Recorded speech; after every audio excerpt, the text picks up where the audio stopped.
5 in red in the middle. Ronaldo! You find Ronaldo. It will come the way of Rafael Leao, who smashes in number 5. One match.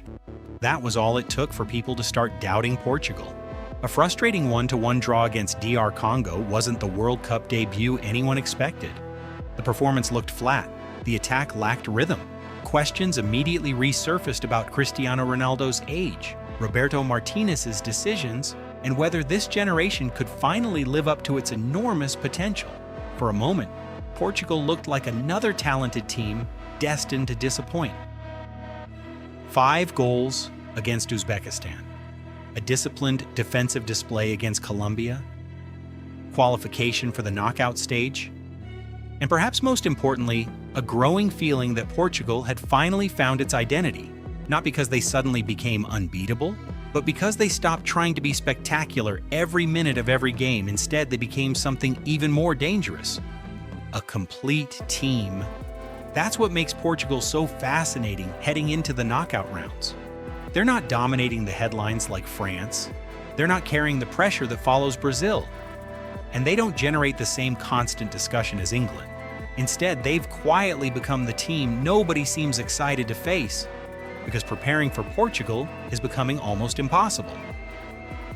Stop Cristiano Ronaldo, and players like Rafael Leao, Vitinha, or Nuno Mendes can punish you. Close the wings and Portugal's midfield begins controlling possession press too aggressively, and Diogo Costa is comfortable building from the back. Every solution creates another problem.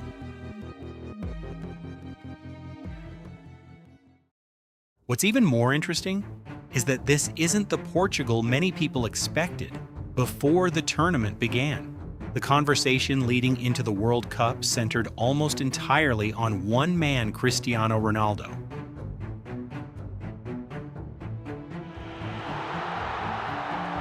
At 41 years old, this is expected to be the final World Cup of one of football's greatest careers. Every appearance carries extra weight, and every goal adds another chapter to a legacy that has already reshaped the sport. When he scored against Uzbekistan, he became the first player ever to score in 6 different FIFA World Cups, a milestone that only reinforced the sense that this tournament could be his final act on the biggest stage. But something unusual has happened. Portugal no longer looks like a team waiting for Ronaldo to rescue them. Instead, Ronaldo has become part of a much larger machine. That's exactly what Roberto Martinez has spent months trying to build. Rather than asking Ronaldo to cover huge distances or dominate every attacking move, Portugal has surrounded him with runners, creators, and midfielders capable of controlling games without relying on individual brilliance. It's a subtle tactical shift, but it's changing everything. Take Vitinha, for example. He isn't the loudest player on the field. He rarely produces the viral moments that flood social media, but he may be the player who best explains why Portugal suddenly feels so balanced. Whenever Portugal slows the game, he's available. Whenever pressure arrives, he finds a passing lane. Whenever the attack needs to accelerate, he already seems to know where the next space will open. The best midfielders don't always dominate highlight reels, they dominate decisions. And that's exactly what Vitinha has been doing throughout this tournament. Alongside him, João Neves has added relentless energy. Nuno Mendes continues stretching defenses from the left. Rafael Leao remains one of the fastest transition players in international football. And behind them, Diogo Costa provides the calmness every championship contender needs.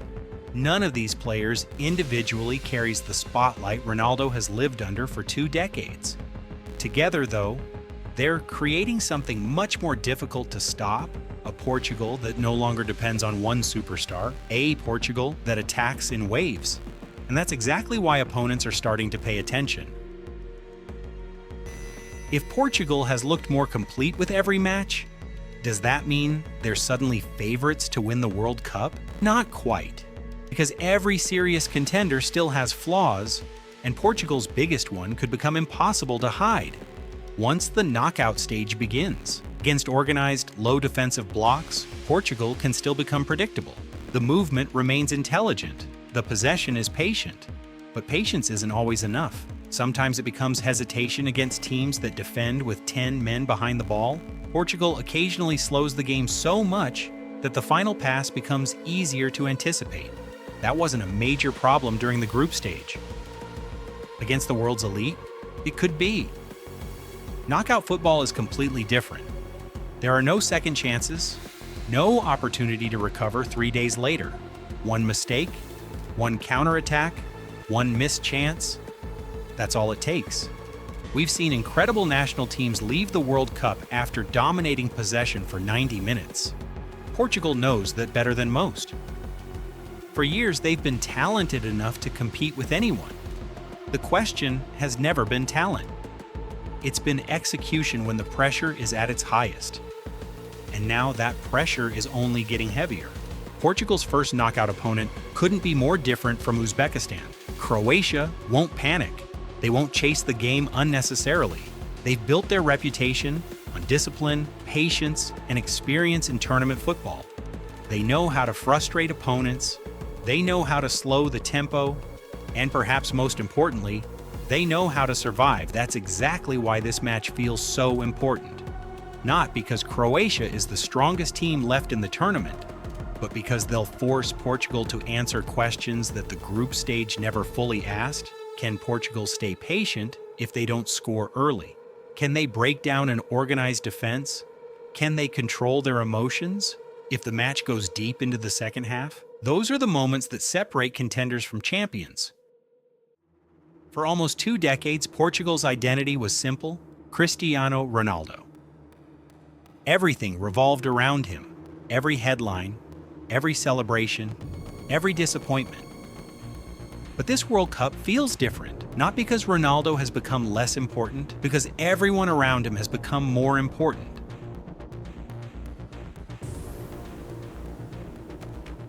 Vitinha dictates the rhythm. João Neves covers every blade of grass. Nuno Mendes stretches the field. Rafael Leão turns defense into attack in seconds. Diogo Costa gives the entire backline confidence with the ball at his feet. This isn't one superstar carrying 10 teammates. It's 11 players moving with the same purpose. And ironically, that may be the greatest gift Ronaldo could have asked for in his final World Cup.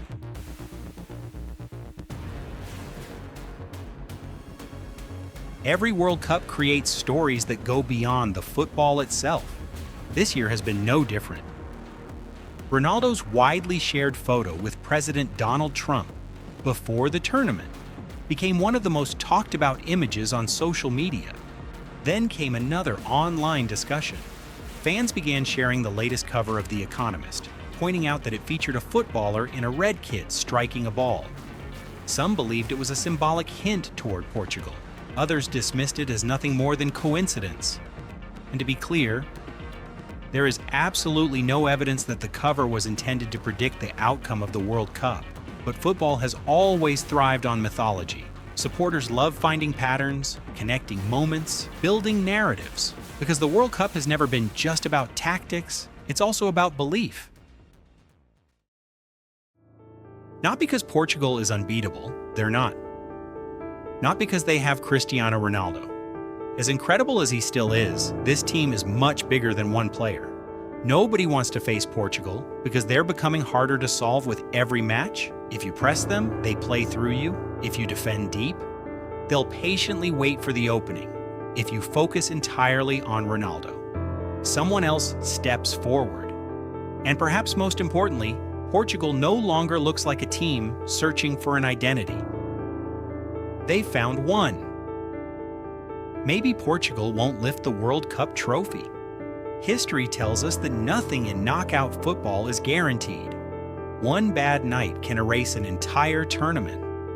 But based on everything we've seen so far, the draw against DR Congo, the statement against Uzbekistan, the disciplined performance against Colombia, one thing is becoming increasingly difficult to ignore. Portugal isn't simply surviving this World Cup, they're evolving.